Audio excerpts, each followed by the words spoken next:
వ్యవసాయ పరిశోధన ఫలితాలను రైతులకు అందుబాటులోకి తీసుకొచ్చిన వారి ఆదాయాలను పెంచాలని జిల్లా కలెక్టర్ ఏ శ్యాంప్రసాద్ తెలిపారు.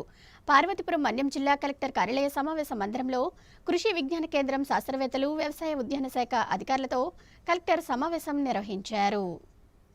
కృషి విజ్ఞాన కేంద్రం పరిశోధనా ఫలితాలను రైతుల చెంతకు తీసుకువెళ్లాలని, జిల్లా వాతావరణానికి సరిపోయే నూతన వంగడాలు అందించాలని పార్వతీపురం మన్యం జిల్లా కలెక్టర్ ఏ శ్యాంప్రసాద్ సూచించారు. కలెక్టర్ కార్యాలయంలో కృషి విజ్ఞాన కేంద్రం శాస్త్రవేత్తలు, వ్యవసాయ ఉద్యాన శాఖ అధికారులతో సమావేశం నిర్వహించారు. సమావేశంలో కృషి విజ్ఞాన కేంద్రంలో ఉద్యాన, పౌల్ట్రీ, న్యూట్రిషన్ వంటి అంశాలలో చేస్తున్న పరిశోధనల గురించి శాస్త్రవేత్తలు జిల్లా కలెక్టర్ కు వివరించారు. వారు తయారు చేసిన వస్తువులను అందజేశారు. ఈ సమావేశంలో జిల్లా కలెక్టర్ మాట్లాడుతూ జిల్లా ఆర్థిక అభివృద్ధికి వ్యవసాయ పరిశోధనలు తోడ్పాటును అందించాలని కోరారు. వ్యవసాయ ఉద్యాన శాఖ, జిల్లా గ్రామీణాభివృద్ధి శాఖల సిబ్బంది శాస్త్రవేత్తలతో సమన్వయం చేసుకుని పనిచేయాలని తెలిపారు. ప్రకృతి వ్యవసాయం ప్రోత్సహించాలని తెలిపారు. జీడి మామిడిలో సరాసరి దిగుబడి తక్కువగా ఉందని శాస్త్రవేత్తలు తెలపగా అధిక దిగుబడి సాధించుటకు మెరుగైన యాజమాన్య పద్ధతులపై రైతులకు శిక్షణ కార్యక్రమాలు నిర్వహించాలని తెలిపారు. సరాసరి దిగుబడి ఎంత వస్తుందనే దానిపై ఖచ్చితమైన వివరాలు యూనిట్ వారీగా సేకరించాలని తెలిపారు. జిల్లాలో పైనాపిల్, పసుపు ప్రాసెసింగ్ యూనిట్ల స్థాపనకు ప్రతిపాదనలు సమర్పించాలని అన్నారు.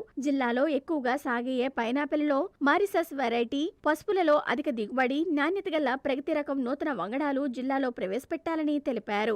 గుమ్మలక్ష్మీపురం మండలంలో 40 హెక్టార్లతో మారిసస్ రకం పైనాపిల్ సాగుకు విత్తన మొక్కలు తెప్పించాలని అధికారులను ఆదేశించారు. కృషి విజ్ఞాన కేంద్రం వారు ఈ మండలాన్ని దత్తత తీసుకొని సాగు చేయుటలో విస్తీర్ణం పెంచుటకు రైతులకు అవసరమైన శిక్షణ, అవగాహన కల్పించాలని జిల్లా కలెక్టర్ తెలిపారు.